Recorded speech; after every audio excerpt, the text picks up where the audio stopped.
Salut, dans cette vidéo, je te montre comment créer un design UI dans Figma sur PC. Alors maintenant, ce que tu vas faire déjà, c'est de pouvoir ouvrir ton Figma et on va essayer de commencer tous ensemble. Là maintenant, comme je suis déjà sur l'interface de mon Figma, je vais déjà commencer par ouvrir un frame. Alors déjà, pour ouvrir un frame, tu n'auras qu'à appuyer sur la touche F. Et en appuyant sur la touche F, tout simplement, le frame va pouvoir s'ouvrir. Tu peux venir cliquer tout simplement ici et le frame pourra donc s'ouvrir. Voilà un peu ces composants là. Donc dès que tu auras ouvert maintenant, tu vas essayer de dessiner ou de tirer une forme en carré, en cercle ou en triangle si tu le veux.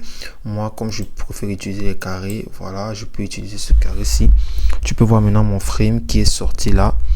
Donc le frame te servira à pouvoir mettre tout ce que tu as eu à faire à l'intérieur.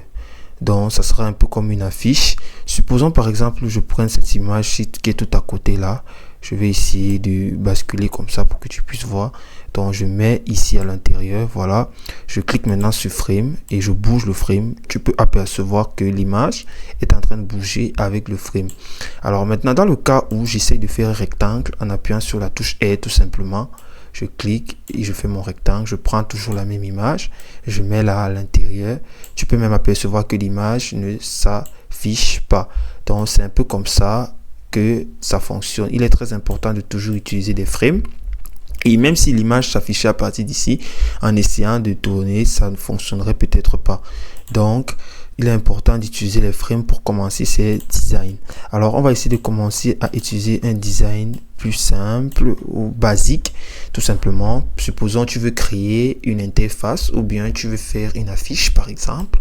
Je vais te donner quelques petites astuces déjà. Si par exemple tu voudrais changer la couleur de ton frame, tu peux venir ici sur l'option fil à côté, le côté droit là où tu peux voir ma souris. Tu cliques dessus. Maintenant, tu vas essayer de chercher une couleur adaptée. Par exemple, si je veux prendre la couleur violette, je clique dessus. Voilà, tu peux voir la couleur a changé. Donc, tout simplement, pour pouvoir piquer une couleur, tu cliqueras sur l'icône de stylo ici. Cliquant dessus, maintenant tu sélectionnes les couleurs que tu as à ta disposition. Maintenant je peux prendre par exemple le rouge. Ici tu peux voir que la couleur a changé. Je n'aurai qu'à cliquer sur la couleur que je souhaiterais, que je veux que cela change. Donc je reviens par exemple sur le bleu. Voilà, je prends par exemple le bleu et il est important de pouvoir enlever ici dès que tu auras utilisé. En cliquant donc dessus maintenant, tu veux peut-être créer un design. Je peux peut-être encore créer, j'entre encore un autre frame ou bien je prends un rectangle, je clique sur R, j'essaie de faire un petit rectangle, voilà, j'ai fait un rectangle à l'intérieur de mon frame, je positionne bien les angles, je prends à partir d'ici en haut, voilà, et je veux essayer de remettre encore le rectangle là.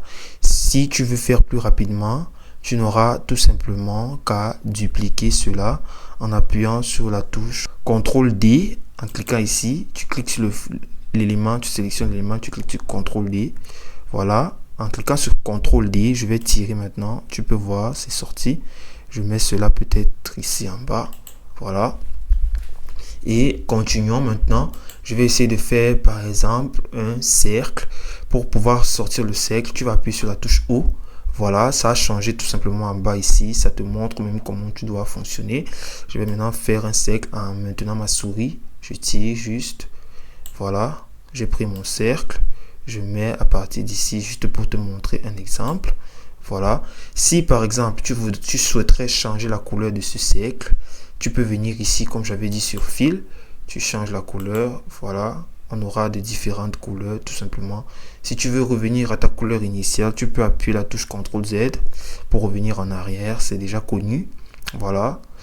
Donc, si par exemple, tu veux rendre le cercle transparent, en venant ici, en sélectionnant le cercle, tu vas venir ici tout simplement. Tu peux voir ici 100%, ce qui veut dire l'opacité est à 100. Je peux descendre jusqu'à 50. Je clique 50. Voilà. Tu peux apercevoir ici un changement immédiat. Donc, on va essayer peut-être de laisser ça comme ça. J'essaie encore de dupliquer. Comme j'ai dit, dupliquer. CTRL D. Voilà. Tu prends CTRL D. Tu essayes de mettre ça là, tout simplement. Voilà. Je vais essayer de changer les couleurs. Si tu veux essayer de changer de couleur, n'oublie pas fil. Tu viens là. Je clique par exemple sur le rouge ici. Je réduis l'opacité. Je mets peut-être à 60. Voilà, ça a réduit. Et je fais pareil. J'enlève d'abord le feutre là. Je reviens ici. Je clique encore là. Je prends ici. Je mets la couleur rouge toujours. Donc, pour réduire, tu viens sur 100%. Je mets aussi à 60. Voilà, c'est à 60. Et je peux mettre mon image tout simplement à l'intérieur où je veux. Tu peux agrandir l'image tout simplement. Si par exemple, tu auras deux options pour pouvoir agrandir l'image, tu peux appuyer sur K. En appuyant sur K pour essayer d'élargir tout simplement. Voilà, pour avoir une taille un peu différente. Tu peux voir en bas les tailles ont changé. Et tu peux revenir, si tu veux sortir de là, soit tu appuies sur X pour fermer, close, ou tu appuies sur V pour revenir au départ initial. Donc V sera pour revenir au départ initial de ton curseur. Tu peux tirer aussi tout simplement comme ça, mais tu peux apercevoir que la forme sera très bizarre. Donc je te conseille d'utiliser la touche Scale pour K. Comme j'avais dit, en tirant normalement, ça va toujours garder sa forme. Donc comme la forme a un peu changé, je vais cliquer sur CTRL Z pour revenir à la forme initiale et je vais appuyer sur K. Donc, c'est ces petites astuces-ci qui te permettront de pouvoir faire tes designs et afin de ne pas pouvoir te perdre. Donc, on peut encore élargir, mais je vais diminuer dans mon cas. Voilà. Et je vais revenir à ma forme initiale V, qui veut dire revenir sur ton curseur, la souris ici, comme tu peux apercevoir là. Donc, maintenant, on peut venir maintenant écrire un texte. Je vais cliquer sur Frame. Maintenant, pour écrire un texte, tu n'auras qu'à appuyer sur la touche T. Donc T pour texte, tu vas cliquer maintenant. Je vais peut-être écrire Hello, Hello World, bonjour le monde. Voilà. Tu peux apercevoir que c'est un peu petit.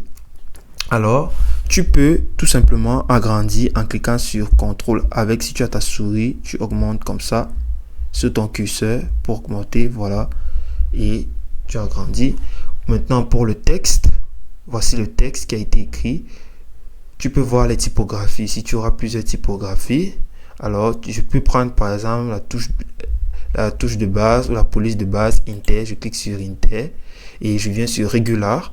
Je viens simplement agrandir ou bien mettre les bordures en cliquant sur Extra Bold par exemple. Voilà, tu peux voir que mettre le texte en gras, autant pour moi. Je vais maintenant venir ici sur les numéros qui veut dire augmenter, agrandi, donc 64. Ne t'inquiète pas si tu ne vois pas peut-être 50 ou d'autres chiffres, tu n'auras tout simplement qu'à venir cliquer. Tu peux augmenter avec ta souris, avec ton clavier. Tu peux voir c'est en train d'augmenter et je vais augmenter dans mon cas par exemple à 128. Voilà, je mets ici au milieu. OK. Alors cela fait, si tu veux centrer, que ce soit bel et bien centré, tu peux apercevoir ces points ici. Dans les positionnements, tu peux venir cliquer ici sur Align Horizontal Centers pour aligner horizontalement, donc tout droit. Peu importe, le texte est mis vraiment tout droit. Donc maintenant, ce que tu vas faire, si tu veux changer la couleur, n'oublie pas, tu dois cliquer sur le texte ou bien alors le frame sélectionné. Et tu vas venir cliquer ici sur Fill. Maintenant, je vais peut-être mettre ma couleur en rouge. Je viens ici, je clique sur le rouge. Voilà, Hello World est en rouge. Ou bien je peux changer, je mets en vert. Voilà, Hello World est en vert.